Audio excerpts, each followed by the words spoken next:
played by Jessie Buckley, who's brought back to life in order to be Frankenstein's companion, but she has no memories of her past. She keeps snapping in and out of multiple different personalities as she's becoming more radical, trying to spark a social change and also be the true love that Frankenstein wants. Also in the movie is Penelope Cruz and Peter Sarsgaard, who play a detective duo who are after the duo of the Bride and Frankenstein after they are killing some people along the way. And Jake Gyllenhaal is also in the movie as the famous actor that inspires Frankenstein to not want to be alone. The film is 2 hours and 6 minutes long and is rated R. Welcome back, everyone, to a brand new review here at Max Talks Movies. My name is Max Tinenberg. We're talking The Bride, so if you guys are new, please hit that subscribe button.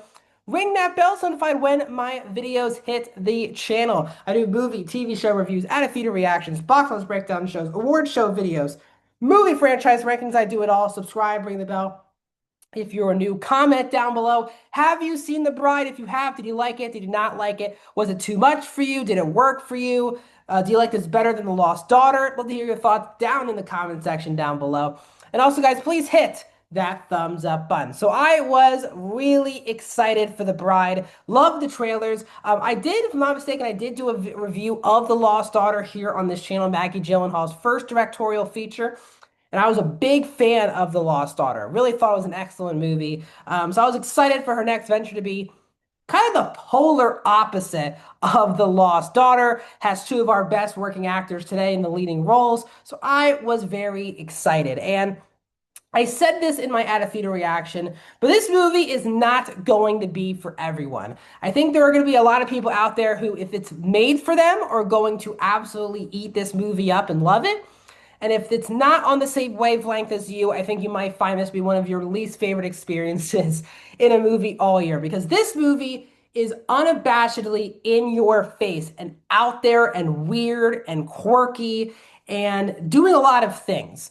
But for me, this movie absolutely works for me. I am someone who definitely loves out there filmmakers, out there movies, weird, in your face films. Sometimes they don't work, especially if they're in your face with messages and themes, and this movie is definitely doing that. But this movie feels so original, unabashedly different than probably anything I'll see in a movie all year long. Obviously, this film is telling a different version of the very famous Mary Shelley Frankenstein story, where we're getting the bride, we're getting Frankenstein, but it's not just as simple as he needs a bride so he can be happy the rest of his life. The movie is very much focused on the title character, the bride. And I think this movie, my favorite part from a story level is in every Frankenstein, especially in like Del Toro's Frankenstein from last year, the story also can go where Frankenstein is alone, or the creature is alone in most of the tellings, and it's about how he's trying to fit himself into society. Does he see himself as a human? Is he a thing? Does he belong? All of these things. But this movie does a really good job of doing that with both characters, the bride and Frankenstein. The bride is the creation in this movie. She is brought back from the dead. She has no memories, and she's trying to figure out where she fits into things. Is she her own person? Is she just the bride of Frankenstein? All of these things. And he has been around for over 100 years and still can't figure out where he fits in society, why he's alone, all of these things. And the duality of these two very different people, why they are a good match for each other, why sometimes they need some space from each other. I think the movie tells the usual Frankenstein story in a really unique and inventive way that made myself enjoy the film a lot. What also helps is these two really great lead performances. Jessie Buckley, in particular, is a tour de force in this movie because, as I said, she's snapping in and out of a personality. I'm not going to describe what that is, and it's not in the trailers, but she is phenomenal in this movie. She is funny. She can be quite dark and serious and a threat. You can relate to her at particular points. She is so unpredictable. And yes, that comes with the writing, but it really comes with the acting from Jessie Buckley. You don't really know if she's this innocent girl. The next second, she can be flipping out and doing these insane things. She is so dynamic in this movie. And I think a lot of people were introduced to her in Hamnet. This is so different. And this is obviously more what Jessie Buckley was coming into Hollywood playing. These very weird, crazy, lunatic characters. And she's just brilliant. Buckley proves why she's one of the best actresses working today. Obviously, Christian Bale is one of the best actors of the last 25 years. And he's really subtle here in this movie. This is not as flashy as I think I was expecting. But his character and the way that he is fascinated with the bride is my favorite part of the film because the film needs you to be invested in the two of them together. And at first, when she is, comes from the dead, she's messing up, she's doing some very weird things, not normal. And you have Frankenstein there, like kind of nodding and really seeing in the fascination. That really sucked me into the movie. Really enjoyed it. The ensemble thing, Annette Bening, while underused, I thought was good. Penelope Cruz, I thought was okay in the movie. Didn't feel there was much need for Peter Sarsgaard and Jake Gyllenhaal. But those four of the performances I said were very good. But Maggie Gyllenhaal completely leveled up filmmaking wise. This is a gorgeous movie.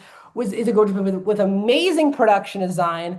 The costumes are fantastic. The makeup on Jessie Buckley is phenomenal in this movie. It is such an eye-catching film that every shot feels like you could put it up as a picture and hang it up somewhere. It is just a gorgeous movie. The cinematography from Larry Sher is just fantastic. Hilder, the composer of Joker, did the score for this movie. Also, just an amazing score.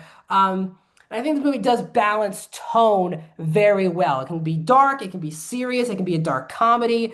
The movie goes for a lot of different types of tones. For me, it does blend quite well together. Now, I will say the biggest issue with the movie is I understand the messages the movie is going for. A lot of it does come through in very powerful ways. I do think they sometimes rely on characters monologuing too much to get their points across. And I really think the biggest problem with the script on the whole is she's trying to cram in a lot of different themes and messages into the movie. I think if there was like one or two, this movie would probably go down as one of my favorite movies of the year. But it's trying to accomplish 4 to 5 different messages and themes and statements. It's trying to say this movie is very feminist. It's trying to make up your own identity. Abuse, Me Too, all those different elements are kind of thrown into this movie.